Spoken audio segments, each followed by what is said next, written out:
All right, hi guys, welcome back. I'm Brian Ladd, and we're going to be discussing three missing person cases tonight. They're our old cases.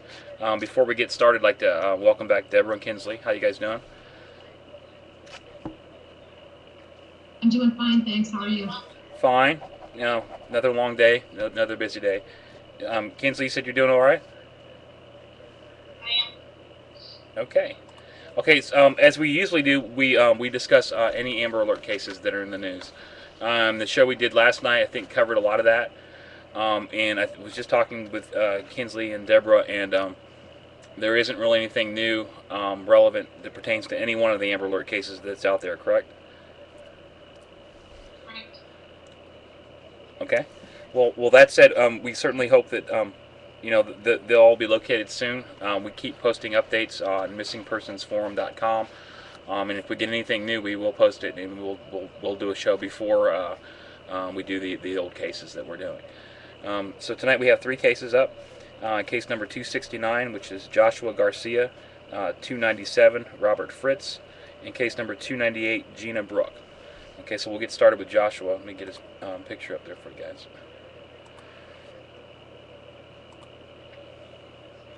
All right, that's Joshua. Sorry for the little bit of delay. Okay, the case was requested to be open on, let me look at the date here, February 4th of 2007. I think it was open the same day or the next day. Um, I don't really have much information as far as who requested the case to be open, but nonetheless it was. And I believe Deborah has more information for Joshua. Yes, I do have more information for Joshua. His name is Joshua Keshaba Sierra-Garcia. He's been missing since August 12th of 2003 from Mexico City, Mexico. His date of birth is December 29th, 2001. He was 1 year old when he went missing, and he would be going on, let's see, yeah, he would be I'm 8 trying to years do the old math right too. now. There is an age, yeah, I'm almost tonight. There is an age progressed photo of Joshua to Okay, age 6, and that is posted in the forum. good. I was just going to ask Um, that. Okay. right, when he went missing, he was 3 feet tall, 25 pounds, Hispanic male, black hair, brown eyes, pierced ears, and small birthmarks behind each of his ears. Some of the missing persons agencies list his name as Garcia-Sierra, or even as Sierra instead of Garcia. Yeah, And we, then we he's have them also both. I listed think as just Garcia. we put them both in there. Right. He was wearing a gray sweatshirt, blue shorts, and black sandals when he went missing. Now, he is a United States citizen. He was in Mexico City visiting his grandmother at the time. He was left to be taken care of by his 15-year-old cousin, and the cousin last saw him at 11 o'clock in the morning. When the rest of the family came back to his grandmother's home, they found that the cousin had been strangled and that Joshua was missing. There was a ransom demand for 102,000 pesos, which was close to $10,000 in American money, for Joshua's safe return. His family paid the ransom, but Joshua was not returned to them. Normally, in situations where there is an abduction in another country, some of our missing person databases in the United States do not profile them. But with Joshua's case, they made exceptions and they listed him because he is a U.S. citizen. Okay. And some places may also list that he is missing from Ramona, Mexico, instead of Mexico City. Okay. Anything else? There's not as much information for Joshua as there is for some other cases. Yeah. I don't know if that's because it occurred in Mexico. Once again, it could be anything. Racism in the media or whatever. I was just doing that. I was looking at that too. There's very few links for this child, other than our own. I'm googling his name, and really, 50% of the returns come back to us in our forums, and that should not be like that. Um, Yeah, and the Charlie Project. I do see the information for the Charlie Project, and that's where you got that. Yes, from Okay. Charlie Project. Okay. Um, yeah, I was just looking up a few things. Yeah, there's not much information out there at all for Joshua. But let's go with what I have posted. These were done on the night February 4th of 2007, a little over 2 years ago. First stream drilling says illegal USA adoption. Parents do not know. And then Isla de Murdo, Muero, Muro. That's something we can look up. Kinsley, can you look? You know what? Do you see that? I You might. actually looked that up and it sent the file for that a few Okay. days ago. Okay. Let me get to Do that. you need me to? Yeah. I have Yes. a map. Yes, please, because I'm going to add that to the case file. The next. There's no pictures. There's nothing drawn on the first stream drawing. The second one says legal agency in Mexico City, December 2003. And next one says RS and SS, and I wrote most likely the initials. These look like could possibly be the parents and have actually adopted this child. So what I think may have happened is that the the child was taken, abducted, trafficked, or whatever you want to call it, and was taken to some type of adoption agency. Actually, a legal adoption agency, it says, in Mexico City. I do know that happens a lot. A lot of these adoption agencies don't exactly check the credentials of the people that are bringing the children or whoever there. So I think it might be possible that Joshua could actually be with this family right now. He may not even know that he was abducted at all. He might just think these are his parents or adopted parents, and that's all they know. So I don't know exactly what we need to do from here, just to see if that may be the case or not. I mean, what do you guys think?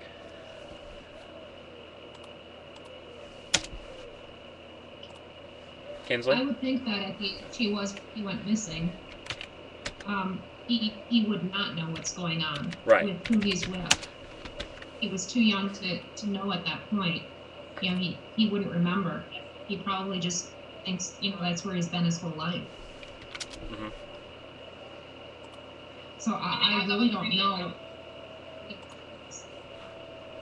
Okay, this is a picture age progression that you're sending me. What am I getting? No, this is, I can send the age progression, but that's a map.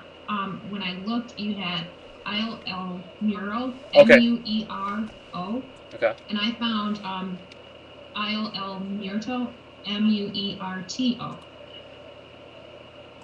Okay. I don't know why it's only 36K and it's still waiting for it to open. Let me look at that real quick. Fortunately, tonight we have a little more time, and I kind of like that we can actually cover each case the way it should be done. And doing that means that we get information and I post it. What Deborah just sent me will be posted ASAP. Actually, I'm going to post it right now on the case file. There is an island. It's spelled a little bit different, but that may or may not be it. But either way, we're going to get the information up there. Thank you, Deborah. You're welcome. And if Kinsley, if you find anything out additional on this, please let me know. I have the map posted. Maybe we could possibly find out if this is a real adoption agency. And to do that, maybe we'd have to redo this case, or redo some of the dream drawings. You think? I would think so. I'm not sure really how this case, could proceed and come to a resolution with the way, there's not much information out there for him, and considering the whole situation. So doing a redo might be the only way. Okay, yeah, definitely. Go ahead. No, I'm agreeing with you. Did you want the age progression photo of him also? Yeah, please send that to me. I'm saving this file right now. That the screen is just locked up on me. But I'm sure that will fix itself shortly. Yes, send me that picture. Who did the age progression? Do we know? I'm not sure who did it. It is posted on Charlie Project. Normally, that's the National Center for Missing and Exploited Children, but I don't think this one was done by them. Okay. I think it could have been the FBI, as Right. the FBI is working on this case, or they were anyway, and also state of California is working on it. So I would guess this one comes from the FBI then? I don't know. I'm not sure. I do know that the FBI has a team that actually does most of the age progressions. And they have some type of software that does that. Um, I'm just waiting on this thing to save. Yeah, they say that working on a case, well, it's probably a cold case, so that means it really doesn't get too much attention, unless something happens, and then they reopen it. And speaking of that, when Sean Hornbeck was found in Ben Ombie, the FBI actually set up a special unit to actually work on cold cases. Apparently months, I think it was 2 or 3 months after Sean was found, they actually, because of media attention to that one old case, a cold case which was 4 or 5 years old, they actually they set up a task force actually to investigate old cases like that. As far as I know, I haven't heard anything from them or if they've produced any results. But once again, that shows how media attention gets things done. I mean, just because of that, the FBI has a new department or a group of people that are working just on cold cases like that. You know what I'm saying? Anybody? Okay. Hi, Kinsley. Okay. Deborah, cool. I got the link here.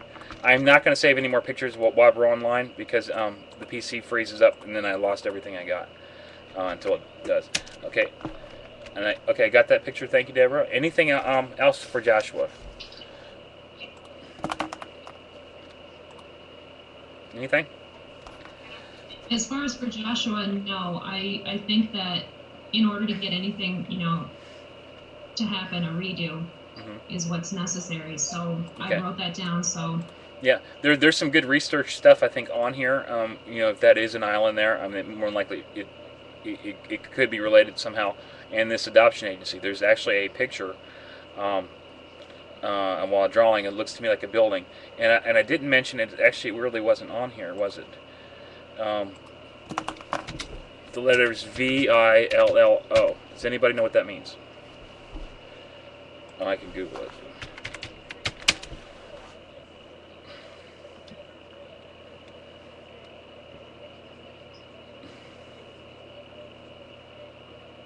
And I'm Googled it. I don't know what it means still, but we'll look into that one. Okay. Anything else on the Joshua case? Kinsley, if you find anything on that, just Skype me on it, and I'll post it up there. Okay, so let's move on. The next case is Robert Fritz. On January 17th of 2007, the case was requested to be open. I'm not exactly sure by who, just a concerned citizen. And it's from a GeoCities website. I'm not sure if that's still there or not. I got the case open on February 4th. Oh, go ahead. We saying something? That website is still there. Okay, that cool. website is still there. Okay. Okay, cool. So on February 4th of 07, they got the case open, and Deborah again has the information for Robert. This is for Robert Joseph Fritz. He went as his nickname was Bobby Joe. He's been missing since May 14th, 1983, from Campbellsport, Wisconsin. This is an abduction case. His date of birth is August 5th, 1977. He was 5 years old when he went missing. He would be 36 years old right now. Is that right? Yes, about, so. Okay. He was 4 feet tall, 50 pounds, Caucasian male. He has blonde hair, blue eyes. He has a strawberry birthmark on his outer left thigh, just above his knee.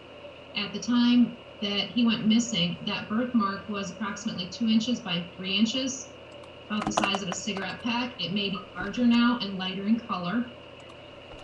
He did have difficulty pronouncing the letters T, K, and R at the time he went missing. His nickname of Bobby Joe is sometimes spelled with an IE on Bobby instead of a Y. He was wearing a red, blue, and gray short sleeve shirt, dark blue pants, and brown cowboy boots at the time. He was playing in an empty lot near his home in Campbellsport, Wisconsin, when he went missing. The lot was located beside the Mill Pond, Milwaukee River, in the area where the Campbellsport Firehouse now is located. He was with his sister and some friends, and this was about a half a block from the home. And he told his sister he was hungry and that he was going to walk home. And this was between 2:30 and 4:30 in the afternoon. Bobby never made it home, and they never heard from him again. After he went missing, they did an extensive search of the Milwaukee River and of Mill Pond, thinking that he had drowned. They never found any indication that could have happened. In fact, they didn't find a trace of him anywhere. They were unable to find anything. He lived with his mom and 6 siblings on East Main Street, Highway 67, at the time he went missing. His father and some other siblings lived in the state of Illinois. Since he went missing, his father has passed away, and his mother has moved away from the Campbellsport area. After they were investigating this, they finally came to the conclusion that he was most likely abducted, since with searching they weren't able to find, any indication that, he had drowned or, any evidence of him anywhere. And they don't have any suspects either. Robert did look a lot like his brother Tony when he was a child, and they think that he may look like him as an adult also. And we do have a photograph of Tony, his brother. Okay, let's get those on the case too. What's that, Brian? Let's get those too. Can you send this to me again? Okay, there's also. Okay, I'll give you the age progression photo for Bobby to age 27 and a picture of his brother Tony. Okay, thank you. The dream drawings for this one were done on February 4th of 07. First one says Bobby, 5'8", 290 pounds. William S., 46 years old. I believe that Robert was abducted, and I believe it was abducted by this man who's drawn on the first dream drawing. His name may be William. There's a little tag up there that says current. And I think that's referring to this is what that person looks like. So currently, which would be February 4th of 07, that's what that person looked like that may have taken Robert. Second dream drawing says Robert, Chicago duplex, 1-6. And then it says, not really sure what this object is. And looking at that object, I don't know what it is either. This actually might be a picture of Robert today, or at least what he looked like in February of 07. He might be in a duplex in Chicago, Illinois. That really, guys, I don't have too much on this at all, but that does look like a tattoo on his right arm, if you can see that. I don't know if you guys are actually looking at the case file, but guys, all the cases are public online. This would be case number 297. Thank you. Let me get those images up too. And real quick, I want to look at them first before we move on to the next case. Any other thoughts or comments for Robert? Well, Robert is an adult now, and at the time that he went missing, being 5 years old, he may not know what happened with him either. Yeah, that's true. That he's missing, even at the age of 5. When you said that, when we talked about the last case, I wonder how many people that are adopted and they knew where they're adopted, where this case might apply. Where maybe that they weren't really adopted, or the people that adopted them that was in good faith, but the adoption agency was crooked. Especially from cases, because Americans do adopt a lot of children and infants abroad, without really knowing the exact history of what happened to the to the child's family. I'm just wondering, and I wonder how many cases like that are like that out there. You think? I'm sure there's probably quite a few. I mean, that would be awkward, and then all of a sudden to know, like, you're in your 30s, and all of a sudden you find out that your parents have been looking for you all along. Imagine that. I know it's had to happen. Looking at this picture, Well, it does not look. The age progression does not look like what I have drawn. But go on. The black market. I mean, this kind of stuff happens. Mm-hmm. So I'm sure we have quite a few people. I would think that now, we probably, wouldn't you think we have less of it happening currently? I think with the internet, and everything else, that you would think so, but not. Yeah, you would think we'd have less of it, but maybe more and more people might be finding out now who what really may happen to their parents. It's just something food for thought, I guess.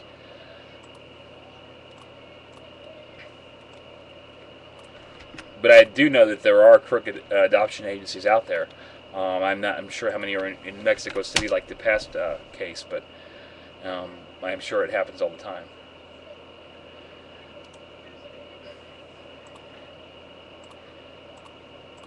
Okay, I got those two pictures. The one age progressed to 27, and then of hang on. Okay, got that one. Okay, well, these are both age. What are these? Both age progressions? No, there's the age progression. Okay, and the brother to the age of 27 for Joe, and then his brother Tony. Okay. That's a photo of his brother Tony because they looked a lot alike when they were children. Okay. So they figured that he must look a lot like his brother now. The age progression does not look like the drawing that I have of maybe of what Robert looked like or looks like today. But his brother sure does kind of look like the drawing I have on the bottom. I know it's a pretty crude drawing I have, but if you kind of look at the eyes, that may be possible. Okay, so then this would be another redo. Any other things we want to bring up on this one?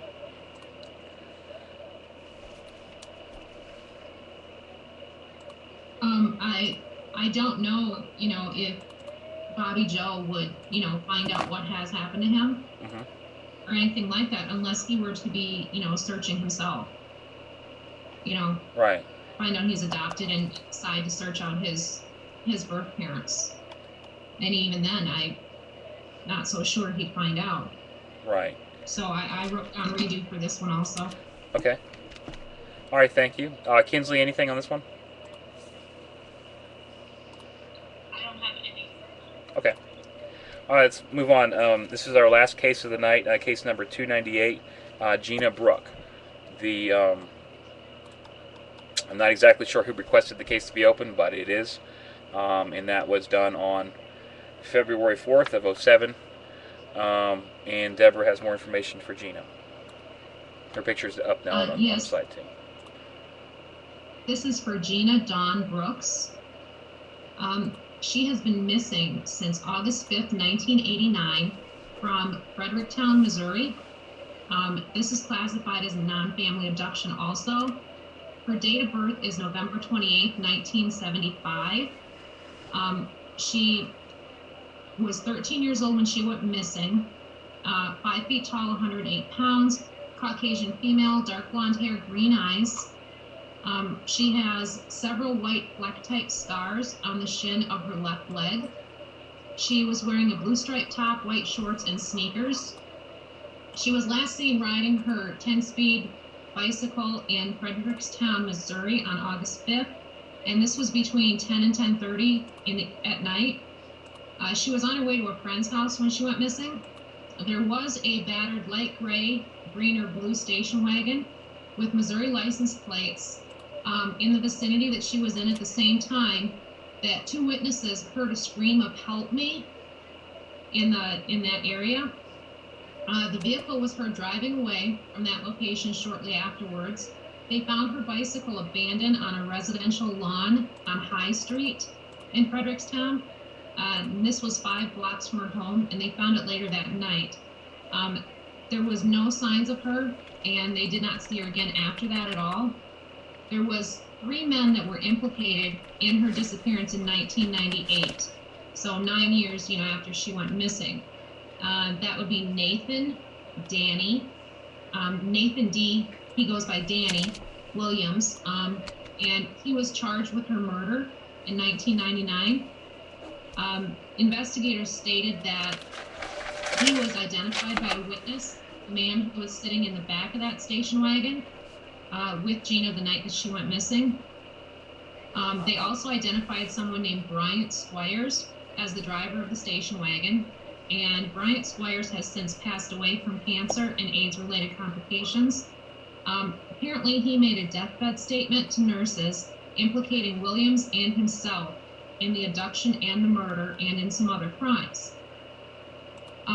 There's a man by the name of Timothy Bellew, Bellew. He was a friend of Williams and Squires, and he was initially implicated in Gina's disappearance. Timothy Bellew admitted that he lied to the FBI about the location of Gina's remains. He claimed that she was buried in an abandoned meat freezer on his father's 96-acre property. They extensively searched that property in 2001, but they weren't able to produce any evidence. Since then, Williams pled not guilty to first-degree murder in 1999, and law enforcement still believes that he's the person responsible for killing Gina by slitting her throat, and that Squires and Bellew helped him to cover it up.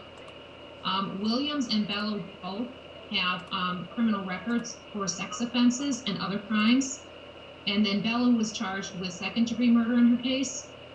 They dropped the murder charge against Bellew for lack of evidence in '99, and they charged him just with lying to the investigators about Gina's body and where it was supposedly buried. He pled guilty, and he spent 30 months in prison for that. And then in 2003, the murder charge against Williams was dropped.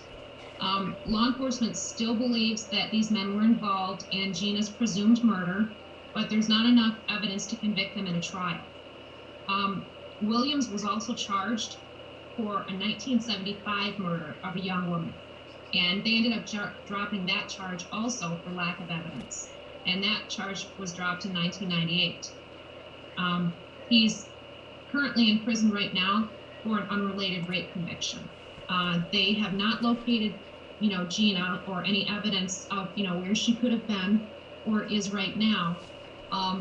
But according to the research I've done, they presume that she is deceased. Okay. Thank you. I think that's different from what you have. Yeah. I was going to say there could be a very good reason why they haven't found a lot of this evidence is because I believe that she is alive. Just from looking at this, the first dream dwelling says she was not murdered. Suspect did murder someone, but it was not Gina. And then the number 114. Next dream dwelling says Nashville apartment complex. She bargained for her life. It worked. And the third one says mental health problems. Gina has been arrested. Red ring. I believe this is a drawing of what Gina would look like today, because I think it did say current on one of these dream drawings. Yeah, the very first one. Well, actually, what she would look like when it was done, which was February of '07. I don't know what the red ring if it means anything or not, but she may have a criminal record, and maybe some of the crimes that or something she was arrested for may have something to do with a mental health issue or something like that. I don't know, but looking at this, there's no signs of death in this at all. So I do believe that she's alive. Any suggestions on what we can do to maybe help find her? Kinsley, anything? Well, I think. Go ahead, Deborah. Well, I think as with the other two cases tonight, a redo for this one also. Right. Okay, Kinsley, do you have anything? Okay. You redo it. Kinsley, I know you're working in the background. There's not enough information on here, I think, that could be of any use to you for researching. So I would definitely have to get something more specific on this one. The other two do have some do need some work as far as researching going. I know that you're doing that. Um, yeah, I know. Yeah, I know. I know you're quiet. You're back there. I don't mean to keep bothering you. I just want to know if you had anything. If you were finding something, if there's something we need to know, just let us know, because we still have a few more minutes to go. We. The closest that I can say that I found right now is I found a thing, I can't really pronounce it, but it's Presa El Muerto, I believe it is. And Okay. it translates to Dam of the Dead, which is similar in spelling to the Isle of El Okay. Muerto, I'm going to say. Mm-hmm. Is that really? So, I'm not sure if it's related or not, so I'm doing more digging before, me. Great. Yeah. Thank you. Sure. Yeah. Let's get that, and I'll post that on the case file and in the forums.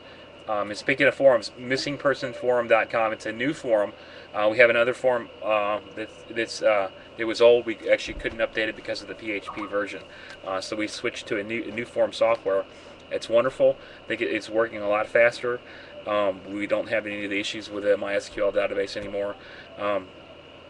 We have hundreds and hundreds of cases that Deborah Kinsley have been relentlessly posting in there. We're doing a lot of work that's been posted in the past. So if you are in the old forum, please join us in the new forum too. You do have to re-register. It's free, of course, but you can use your same password ever, but you do have to register again. I wasn't going to export the database or anything like that. So missing persons forum, and it's also at the top of the screen up there. Anything else, guys, for these three cases? I don't have anything else on me. Okay. And well, we certainly hope that Joshua, Robert, and Gina are located, as soon as possible. That could be another show topic. Adoption. If you're adopting abroad, because a lot of people are nowadays, how well do you know the adoption agency? That probably would be something. Would be if we could have some guests on or something. That would be something good too. I do know that this is off topic, but I'll talk about it later. A lot of this has to do with the Dream Show, but we do have a neurologist that might be willing to come on and talk to us about certain things that we've mentioned in some past shows, dealing with the consciousness and how the brain works and stuff. That's a little different, off topic, but we'll discuss that in Dream Talk. So we got these three cases done, and I think we did good on them. Thank you, guys. Once again, they're all redos, so we will get to it. It just takes time. I only do one or two a night. There's a reason for that. If I do any more than that, you're not gonna. The results are very confusing, and I don't exactly know which one is which. So one or two a night is the most. And I still record my dreams too. That's exactly what these are too, but they're just requests. So let's move on. Adji. We know we got to talk about Adji. Adji went missing, I believe, January 10th of this year.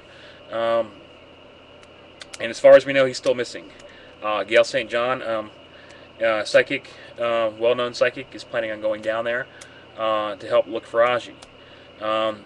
And to this point, what they need is, they need the means to get down there. If you are with a talk show with Nancy Grace, or you're with anybody that deals with anything with the media or whoever, you're a corporation or whatever, and you would like to sponsor Gail, please go to www.psychicgail.com. And there's a little link there. Click on the Adji case and see how you can help. They need help. They need to get down there as soon as possible. Right away. That's the speed is everything. If you guys know from the past, they're very accurate with what they do. So let's see if we can help them out. You can go to findadji.com. I think I have an image for that. Either way, it's findadji.com. We've really been promoting this a lot. We've got many more people have visited. Please sign up in the forums. Please post some, print some pictures for Adji. I know we've been talking about that a lot. Deborah, any more comments on this? I know we keep saying the same thing over again, but repetition is going to work in this case, and I think it will help find Adji. Anything, Deborah? Well, you had said a while ago that we were going to continue to talk about Adji until it worked, until something happened. So we're not going to stop. So everyone that does visit findadji.com, if you could please, like Brian said, print off flyers, but there's also a section on there for contacting the media. If you could please send some emails to the local media and to the national media. The contact page links are there to make it easier for you. You don't have to search them out. They're all listed. So we appreciate all your help and your support. Yeah. Trying to locate Adji. Right, there's a lot of information out there, but really the most important thing for us is to get you guys to print some pictures. We talked about there's a link in there for Kinko's. Kinko's does free printing for missing persons, and we're requesting that other agencies like Staples or like that will do the same, and I'm sure that they will.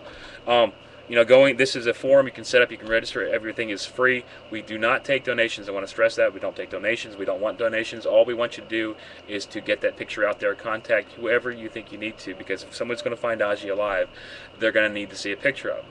And we said before, 95% of America does not even know who Adji was or that he went missing. Okay, he went missing in the United States. He's a missing child. He's 6 years old. He's autistic. All the rest of his information is posted. There's a new picture, I believe, that's out for Adji. Let's keep looking, guys. Please spread the word for Adji. Find Adji, ADJI.com. I know there's something else I wanted to say, but I forgot. Deborah, remind me. I guess you forgot. I wanted to say something about. Well, if it comes to me, I'll bring it up the next show. So anyways, thank you guys. You have a good night, and we'll see you tomorrow at 11 o'clock p.m. Eastern Standard Time, -5 GMT. We were going to try to do this show every night, 7 days a week, 365 days a year. It's it's really not that time consuming. We want to get it done, and we only spend about an hour a day. We do a little bit of research before it. I do all the dream drawings, and if you're a psychic, you're not a psychic, we would love to have your input. Like always, please post in the forums or whatever. That's what I was going back to Adji's forum.